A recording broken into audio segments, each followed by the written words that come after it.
Well, he's a cutie pie. I might put him in Potomac. Okay, yes. Yeah, he can come right on to Potomac.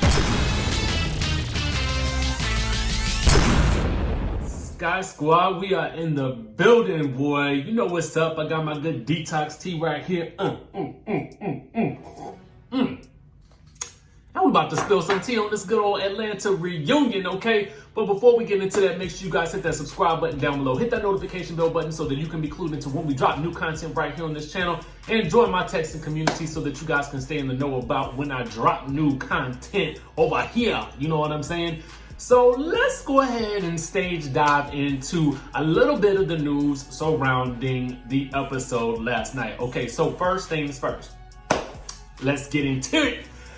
Michael Sterling is not here for the people coming at his wife. And by the people, I'm assuming he's talking about Miss Porsha Williams, okay? As you guys know, to me, and this is just my opinion, I felt like Porsha came for EVA like her life depended on it, okay? Actually, Porsha was probably the MVP of the night, with, I think, Kenya coming in a close second. I'm gonna go ahead and let y'all know that. And that's also evidenced by the polls, but we'll get to the re-polls in just a second, okay? Let's get into this whole thing that Mike Sterling had to say after that good reunion. It's a clip of him and Eva talking about the reunion and relationships and friendships and such like that. Let's get into this. Hard for people who I represented pro bono, people who we've helped out, like we like really like you are people, like we'll do whatever we can to help you. You know what I'm saying? Like I pick you up, take you out of this situation. I'll walk away from a table if somebody say something bad about you, like I with you. And then to see them try to play you or like try to come at you because they done did something else and lying, like, and I'm like, you ain't never did nothing wrong to this person. You ain't never said a cross word to this person. Why they coming at you like that? Like, why they trying for a TV show? Like, you gonna sell your integrity for a check? You gonna sell and your then I guess this for is some it money? Because they say something about you, even though it's not true. They keep saying it, so they convince the world that it's true. So then the audience will believe in the bull. Okay, so clearly he upset, clearly he mad. I mean, this is my thought to you, Michael Sterling. I feel like this.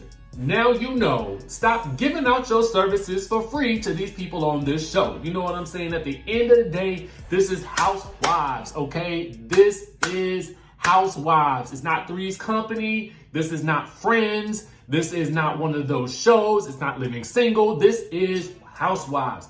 The nature of the game at this point on Housewives is going to be steeped in, I would say, one part sisterhood, one part drama, okay? And usually a lot of times that drama is going to take over anything else that's going on the show. So what you need to stop doing is stop giving out your services for free like it's an EBT card. You know what I'm saying? You are a lawyer. You are a prominent man in the community.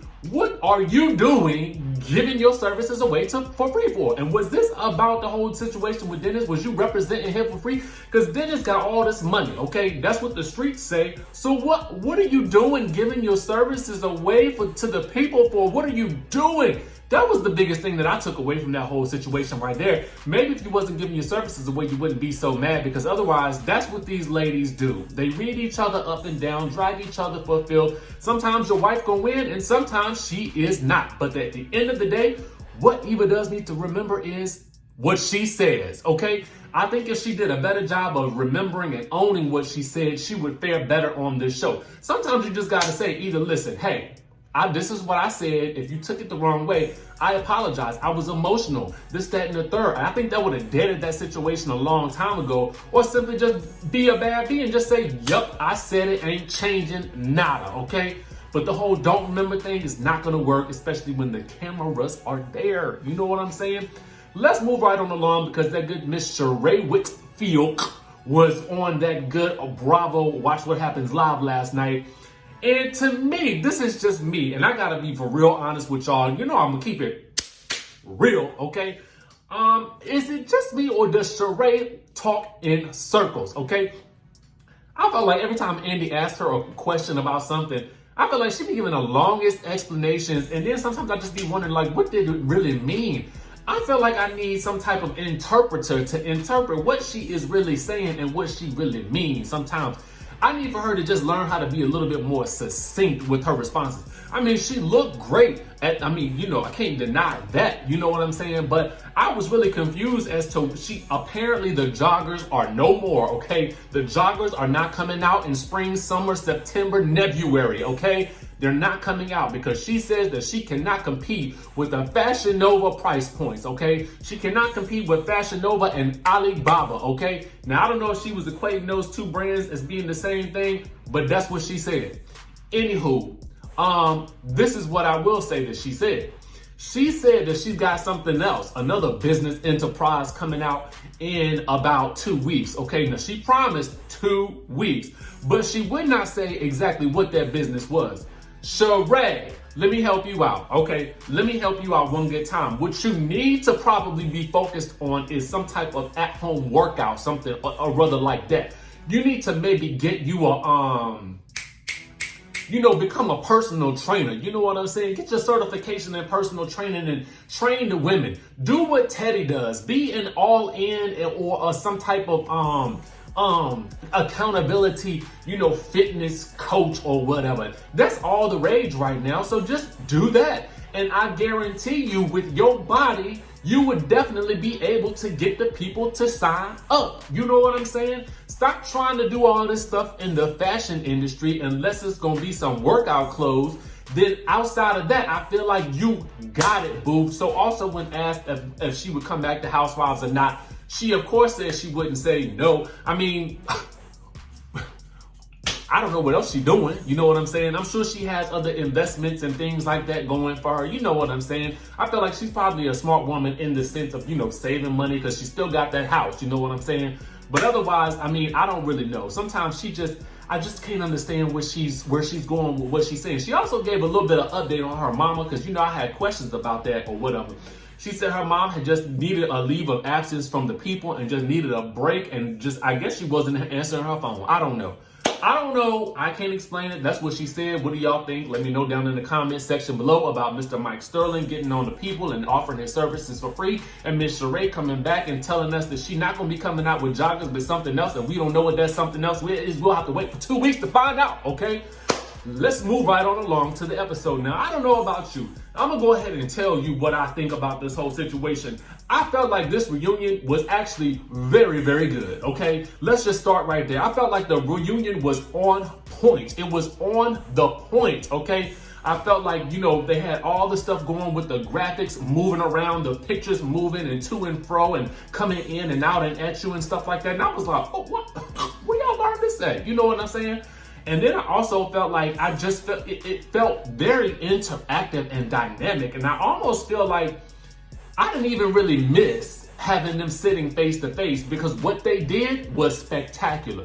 They still caught those reaction shots that they would normally catch at the reunion when they're in person. And I was afraid we wouldn't get those because those reaction shots be everything. The dramatic pauses, the comedic timing.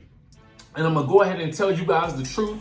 Last night, I feel like Porsha and Kenya were on fire, okay? Now, Nene Leakes was definitely fiery, but I felt like Porsha does what she does best, and she is funny AF, okay? I don't care what y'all say. You ain't gotta like Porsha or nothing like that. But when she had told Eva that them tatas was social distancing, I about fell out of my chair, okay? I was on the floor, okay? I was like, how is Eva gonna recover from this? Because, I kid you not, the entire time I'm looking at her, that's all I could see, okay? That was all I think anybody could see on the screen was them cars, okay? But just so that you don't think it's just me, okay? I did a poll on that good YouTube, okay, where you're watching this video right now. And I had to ask, the people what they found to be the most epic read of the night. And the first one was, of course, that one delivered by that good Porsha. The second one was one of Kenya's reads. Her kids are her kids. They look just like her, okay? Don't worry about this whole kids thing. We're going to discuss that and break that down in just 1 second. But that was number 2. And then number 3 was when Kenya asked, is this the Real Housewives reunion or white chicks? Let me tell you, I almost fainted, okay? I don't know if it was the lighting, but there was some people that did look a little ghostly, and I'm inclined to think it was probably more so the lighting and the makeup. You know what I'm saying? But I listen. And when Nene had told, Nene gave a whole soliloquy of reads to Eva when she said the last time you were on top was when you was on Top Model, and then she said you were licking bottoms to get to the top. So of course I asked you guys. I asked the good people to tell me which one was the most epic read of the night, and winning by a landslide at almost 59% was Porsha's epic read with the tatas looking like aged hens and them social distancing. Okay, so you guys have spoken, all right?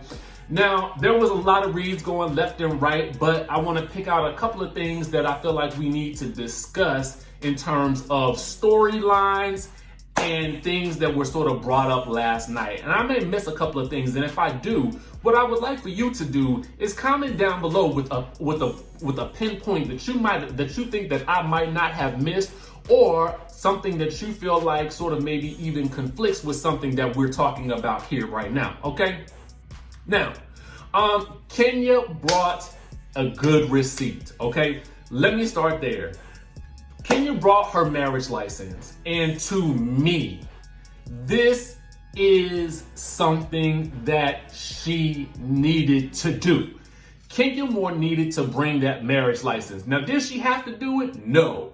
But honestly, it was a great moment for her on television. It was a great moment to help vindicate her because she has been the subject of this thing for years. Back in the day, it was accused that she was having a fake relationship with Walter, but she talked about that in this tweet right here, where she basically said that that was Walter, something that he made up. You know, she's had a lot of allegations against her with relationships. So it was nice to see that she was able to deliver and really bring out and proudly do it. By the way, a receipt with that marriage license. I'm going to tell you guys the truth. I felt like she needed to do that. I felt like she needed to do it to shut the rumors down once and for all. And I, for one, am glad that she did it. I needed to see it. And I felt like, okay, the case is closed on that one, okay? And I don't want to hear nothing else about it no more, because I felt like this is it. The mystery has been solved. The villain has been unmasked, and the thing is real, okay? The next thing I want to talk about is Kandi is so upset with Porsha and Nene for reconciling. Is it just me? I mean, I didn't understand this part right here. Even Kenya didn't seem to want to go so hard about that as I thought she was going to, especially when she said what she said about Porsha and Nene in the after show. It was really Kandi that seemed to have the biggest issue with this. And I just didn't understand why, because to me, at a certain point in time, everybody gets tired of a beef. I was tired of Nene and Porsha beef, and so to me, I was relieved when the whole thing was over. I need for people to understand this. When you reconcile with somebody on camera, just you reconcile and you move forward until you have the next blowout, but it don't need to last 18 years. You know what I'm saying? And I didn't get it, because Kandi cried when she had one of her blow up and reconciliations with Phaedra earlier on. I don't know if you guys remember that, but she did. So to me, I mean, I just feel like the fact that she cried and said, "It's too hard without you." Yeah, I mean, the girl had been drinking wine. They're at a winery. People know, you know how you get when you drinking and stuff like that, overly emotional and all that kind of crap. I just didn't get it. I just didn't understand why she was so upset about it. Yes, the two women have said things about each other. They cursed each other up and down all and through social media. We saw it. We're over it. Let it go. Let it go, Kandi. Let it go, Elsa.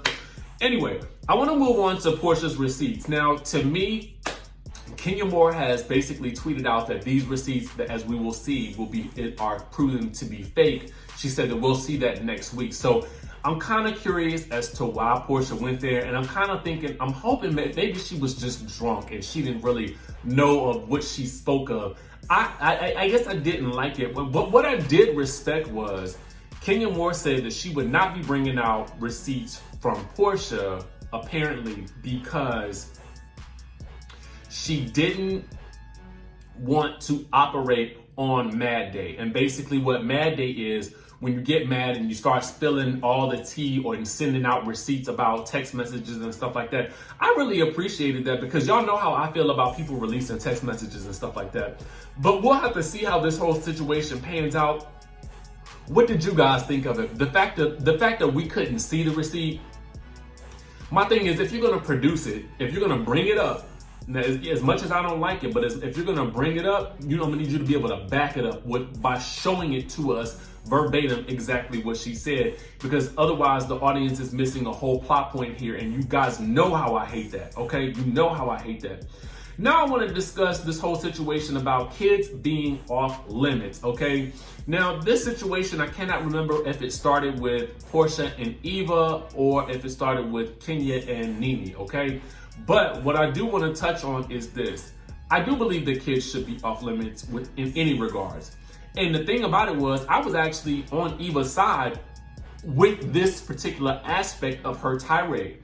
Now, I will admit, I didn't agree with the rest of her tirade against Porsha with the blogs and all the other stuff like that. But I did agree with her when she said, you know, PJ looks like Dennis with a bow. Now, we were all fine and good. I was fine with Eva with this whole situation with that because I was like, okay, well, everybody says she does look like Dennis. So what's the problem there? Unless you insecure about how your man looked. I mean, I didn't get what the issue was. But the problem is when Andy asked Eva, did you mean it as shade? And Eva said, yes, I meant it as shade.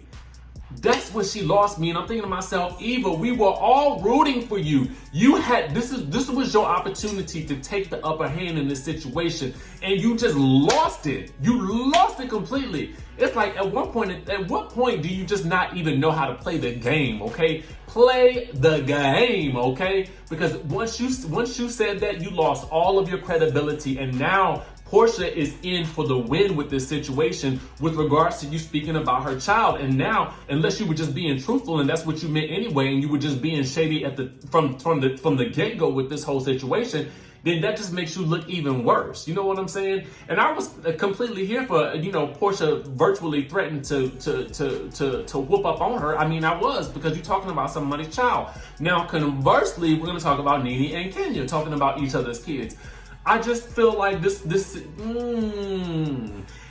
I'm gonna tell y'all, when Kenya said her kids are her kids and they look just like her, and that's all I'm gonna say on that. My mouth, it hit the floor, okay?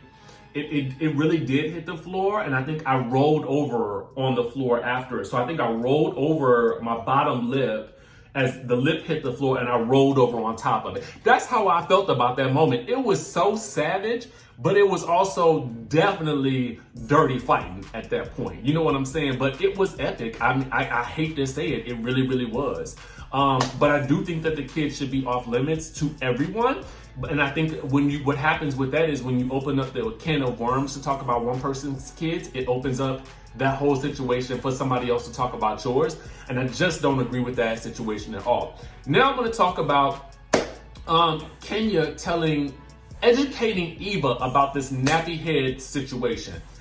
Let me tell you something. That was the moment. That was one of the highlights of the night for me, with Kenya so eloquently articulating to Eva.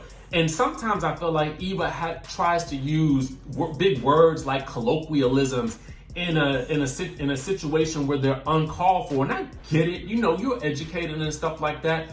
But I feel like sometimes she tries to go so highbrow that she fails to realize when a simple explanation would suffice, okay? And what I mean by that is the way that Kenya so simplistically broke down why Eva's statements about the nappy situation was uncalled for and insensitive. I was so excited in that moment because I felt like this is something that people need to hear and understand why it was so offensive.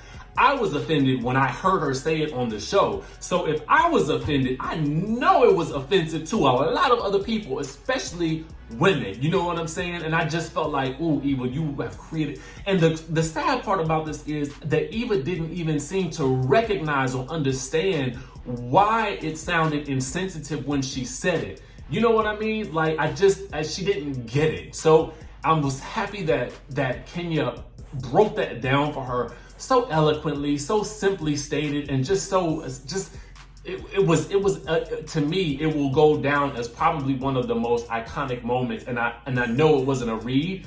It was just a statement that I felt like says so much, and it elevates the conversation that we all have. That's just me. The last thing that I want to touch on is the ladies questioning Nene about Wendy. Okay, now I'm gonna go ahead and tell you guys the truth and how I feel about it. I feel like Nene took the G code, and she really, I felt her on this one. She said that I have had discussions with her and said I will not take my issues with her to social media. That is not something I will do. And even when Wendy did it, she took the higher road and did not do it. And she still didn't speak ill of Wendy during this reunion, even though she could have. You know what I'm saying? Now, to me, that's the type of loyalty that I'm talking about when we're talking about friendships. You know what I'm saying? And I think what Nene would be better served to do is to have that type of loyalty with some of the women on this show, so that she doesn't have these types of issues that she had with Porsha. She doesn't have those types of issues that she had with Cynthia. And her and Kanye just never gonna see eye to eye, so they never really had that to begin with. You know what I'm saying? That's just me. That's just my thought about that whole situation. And to be quite honest with you, I feel like it's kind of, I get why they can bring it up, because she talked to Wendy on the show. And I get why they might think that the friendship is strategic, because it looks that way on the surface. But at the end of the day, what everybody has to realize is that Wendy reached out to her first. Now, whether or not Nene used that to her advantage, you guys let me know what you think down in the comment section below. But it definitely seemed like a genuine girlfriend type friendship. And I feel like, Wendy took the not so cool route by saying that she's just that person over there. She should have said that a long time ago, instead of running around hanging out with Wendy and hanging out with Nene in New York and in other places and stuff like that. Why do that? And why didn't throw your friendship under the bus? I think that's just crass, crude, and rude. Anyway, you guys let me know what you think about this whole situation. Let me know what you thought about the episode in general. I'll be looking forward to reading your comments about it. Otherwise, make sure you guys subscribe to the channel, hit that notification bell button, and y'all know what's up. I'm going to see you in the next video.